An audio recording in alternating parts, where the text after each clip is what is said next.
आप फर्जी एफआईआर करा चुके मेरे ऊपर, आप मुझे अरेस्ट कराना चाहते हैं, आप बता दीजिए, जहां कहोगे मैं आ जाऊंगा। लेकिन इस तरह से अधिकारियों के ऊपर दबाव बना के उन्हें फांसी लगाने पे, उन्हें आत्महत्या करने पे मजबूर मत कीजिए, इससे घर उजड़ रहे हैं, ये ठीक नहीं है। आप हर वक्त यही सोचते रहते हैं मैं सीबीआई का इस्तेमाल कैसे करूं, मैं ईडी का इस्तेमाल कैसे करूं, मैं चुनी हुई सरकारों को कैसे गिराऊं, चुने हुए एमएलएज को कैसे खरीदूं। आप स्कूल बनाने पे कब सोचेंगे, आप अस्पताल बनाने पे कब सोचेंगे, आप महंगाई कम करने पे कब सोचेंगे, आप रोजगार देने पे कब सोचेंगे। आप केवल यही सोचते रहते हैं कि कैसे सीबीआई पे दबाव बना के चुनी हुई सरकार को गिराऊं विपक्ष की, कैसे चुने हुए एमएलएज को खरीद लूं विपक्ष के। मैं आज आपके सामने इस घटना से मैं बहुत आहत हूं और मैं आपके सामने प्रधानमंत्री जी से 3 प्रश्न पूछना चाहता हूं। जो सीबीआई के अधिकारी ने सुसाइड किया, जिसके ऊपर बहुत दबाव था कि वो मेरे खिलाफ पूरे के पूरे केस को लीगली साउंड बनाए और उनको आत्महत्या करनी पड़ी जितेंद्र कुमार जी को, उसके सिलसिले में मैं प्रधानमंत्री जी से 3 सवाल पूछना चाहता हूं कि अधिकारियों पे इतना दबाव क्यों बनाया जा रहा है कि वो आत्महत्या करने जैसा कदम उठाने पे मजबूर हों।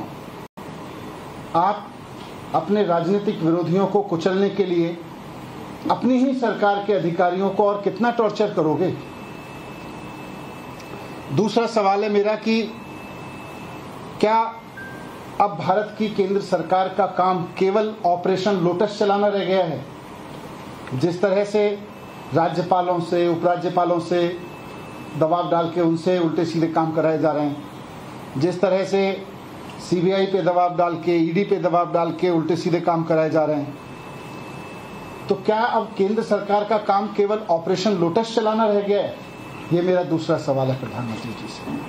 और तीसरा सवाल है कि जनता की चुनी हुई सरकारों को कुचलने के लिए और कितनी कुर्बानियां आप लेंगे, ये बताएं। ये बहुत दुखद घटना है। विपक्षी सरकारों को कुचलने के लिए सीबीआई के ऊपर इतना दबाव के अधिकारियों को सुसाइड करने पे मजबूर होना पड़े, ये इस देश में पहले कभी नहीं हुआ। बहुत दुखद है और मैं उम्मीद करता हूं कि प्रधानमंत्री जी मेरे इन 3 सवालों को गंभीरता से लेंगे और थोड़ा इस पे सोचेंगे। और उस पे वो आपके ऊपर आरोप लगा रहे हैं और एक स्टिंग ऑपरेशन किया जिसमें आरोपी नंबर 13 का स्टिंग ऑपरेशन दिखा रही है बीजेपी और आरोप लगा रही है कि 6% कमीशन दिया गया। देखो, इन्होंने भारतीय जनता पार्टी काफी दिन से चिल्ला रही है घपला हो गया, घपला हो गया, कभी 1300 करोड़, कभी 8000 करोड़, कभी 500 करोड़, कभी 144 करोड़, कभी 30 करोड़। फिर सीबीआई से इन्होंने एफआईआर कराई तो सीबीआई ने भी ढूंढ ढांड के दूर से कहीं से स्ट्रेच करके 2 कंपनियों के बीच की किसी वाइट डीलिंग को जबरदस्ती मेरे ऊपर थोपने की कोशिश की, वो भी सोर्सेज के हवाले से। तो एफआईआर में लिखा, उसके बेस पे मेरे घर पे रेड डलवा दी, घर पे कुछ नहीं मिला। मेरे परिवार का लॉकर तलाश लिया बैंक का, उसमें कुछ नहीं मिला। अब जब सीबीआई से एक तरह से क्लीन चिट मिल गई कि जी इनके पास तो कुछ नहीं मिल रहा, तो अब बीजेपी कह रही है जी देखो सीबीआई नहीं ढूंढ पाई, अब हम स्टिंग करके देंगे। फिर वो कोई सड़क पे, चौराहे पे खड़े होकर किसी को गाड़ी पे बिठा के कुछ कहते हैं, उसके कोई सवाल जवाब करते हैं, वो स्टिंग है। मजाक है। तो ऐसे स्टिंग मेरे पास भी है, मैं भी दे दूंगा कल बहुत सारे, फिर आप मुझको भी चलाना। Thank you. क्या है, कुछ नहीं है। सरकार द्वारा आज प्रेस कॉन्फ्रेंस की बात कही गई थी। आम आदमी पार्टी द्वारा ये प्रेस कॉन्फ्रेंस आयोजित की गई। बीजेपी के प्रेस कॉन्फ्रेंस के जवाब में कुछ देर पहले मनोज तिवारी, संबित पात्रा और आदेश गुप्ता ने एक प्रेस कॉन्फ्रेंस आयोजित कर स्टिंग जारी कर दावा किया था कि किस तरह से नई शराब नीति में आम आदमी पार्टी सरकार ने भ्रष्टाचार किया और घोटाले किए, इसके सबूत जारी किए।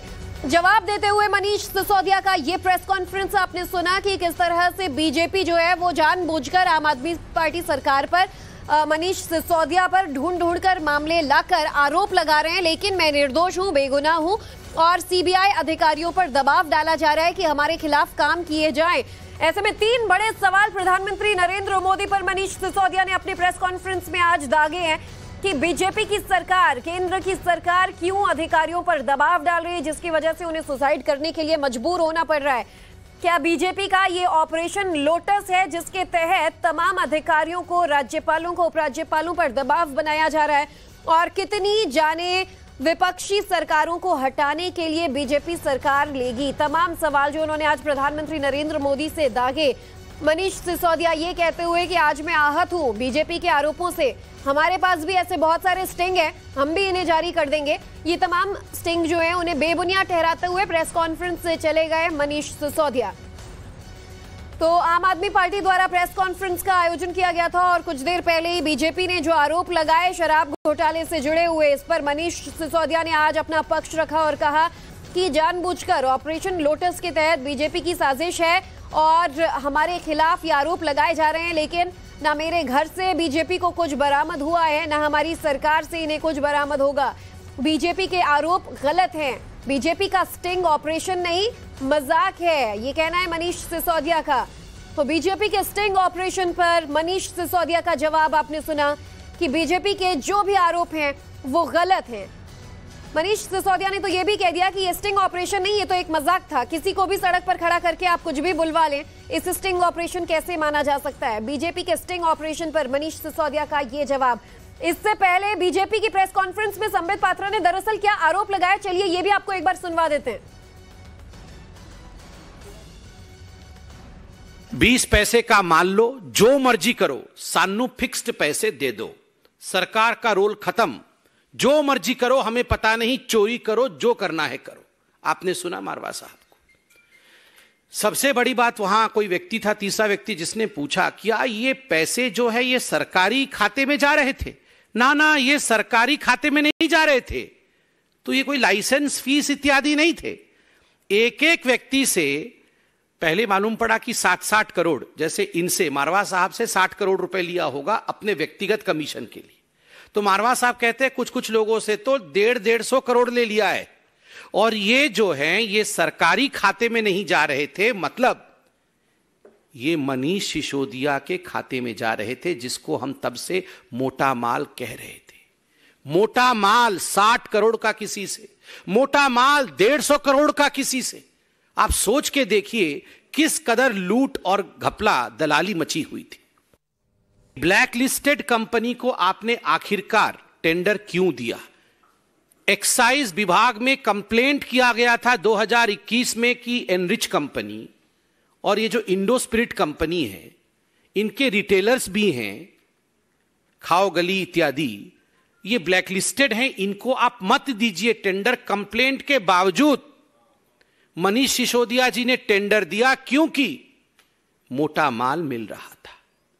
यह तो बिल्कुल ओपन एंड शट केस है। एक बोतल पे जो कमाई होगी, पहले रिटेलर की कमाई जो होती थी, पहले जो ठेकेदारों की कमाई होती थी वो मात्र 2% होती थी। केजरीवाल जी की सरकार ने उसे बढ़ा करके 12% किया। क्यों किया? तो मारवा जी कहते हैं क्योंकि उसमें से हमें कमीशन केजरीवाल जी को देना था।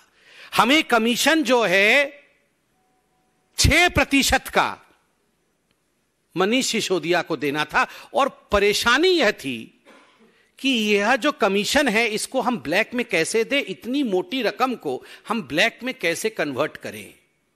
उन्होंने उदाहरण दिया कि एक 100 करोड़ की गाड़ी आएगी तो 12 करोड़ कमीशन होगा, 12 करोड़ में से 6 करोड़ उसी दिन जाके मनीष सिसोदिया को देना है। अब हमें समझ में नहीं आता था कि ये 6 करोड़ कोई छोटा रकम तो नहीं है, इसको हम कन्वर्ट कैसे करें ब्लैक मनी में, क्योंकि हमारे पास तो पैसे नहीं है, नोट में देने हैं। तो आप सोचिए किस कदर यहां लूट मची हुई थी। आज इसका खुलासा हुआ है। पहली बात, 80% का जो प्रॉफिट है वो दिल्ली की जनता के जेब से निकाल करके मनीष सिसोदिया और अरविंद केजरीवाल ने अपने यारों के, अपने मित्रों के दलाली के माध्यम से उनके जेब में डाला। दूसरी बात, अपना कमीशन रख लिया और उसके बाद जो करना है करो, दिल्ली की जनता के साथ जो करना है करो। ये छूट ठेकेदारों को और अपने मित्रों को अरविंद केजरीवाल और मनीष सिसोदिया ने दिया। तीसरी बड़ी बात, ब्लैक लिस्टेड कंपनी को बुला बुला कर दिया गया यहां पर कि आप जो है ठेके आके लीजिए। चौथी बड़ी बात, इस पूरे में काले धन के रूप में पैसे को कन्वर्ट करके, व्हाइट मनी को ब्लैक में कन्वर्ट करके अरविंद केजरीवाल और मनीष सिसोदिया जी तक पैसा पहुंचाया जाता था। जिनका मॉडल ही फेल हो गया, जिनके स्वास्थ्य मंत्री जेल में हैं, भ्रष्टाचार के गंभीर आरोप हैं, शराब माफिया को शय देते हैं, शराब घोटाले की बू पूरे देश भर में है, जो भ्रष्टाचार के दलदल में आम आदमी फंस चुकी है, तो आम आदमी पार्टी के पास कोई जवाब नहीं। अरविंद केजरीवाल का चेहरा बेनकाब हुआ। ये भ्रष्टाचारियों की सरकार है, बेवड़ी सरकार, कट्टर भ्रष्टाचार। आम आदमी पार्टी की सरकार है, वहाँ के स्वास्थ्य मंत्री जेल में है। पंजाब के जहाँ आम आदमी पार्टी की सरकार है, वहाँ पर भी स्वास्थ्य मंत्री भ्रष्टाचार के गंभीर आरोपों में बर्खास्त है, जेल में। आप कल्पना कीजिए, जिनके स्वास्थ्य मंत्री जेल में भ्रष्टाचार के चलते, जिनके कई विधायकों की छुट्टी हुई भ्रष्टाचार के चलते, ये बेवड़ी सरकार, कट्टर भ्रष्टाचार, ये अरविंद केजरीवाल की पहचान है। आम आदमी पार्टी की सरकार को आज बेवड़ी सरकार और कट्टर भ्रष्टाचार के नाम पर जाना जाता है। इनके ऊपर जो आरोप लगे शराब घोटाले के, मुख्य आरोपी मोनीश सिसोदिया जी और किंगपिन अरविंद केजरीवाल जी आज तक जवाब नहीं दे पाए। 15 दिन से ज़्यादा समय बीत गया, एक भी सवाल का जवाब नहीं दिया। 2% से कमीशन बढ़ाकर 12% क्यों हुई, किस किस ने खाई? मलाई अरविंद केजरीवाल जी और मनीष सिसोदिया जी ने कितनी खाई? 144 करोड़ वापस किए शराबियों को, शराब व्यापारियों को। अरविंद केजरीवाल जी कितने लिए, सिसोदिया जी कितने लिए? 30 करोड़ अर्नेस्ट मनी डिपॉजिट वापस किया। केजरीवाल जी, सिसोदिया जी कितने कितने लिए, क्यों वापस दिए? ये सवाल जनता पूछती है।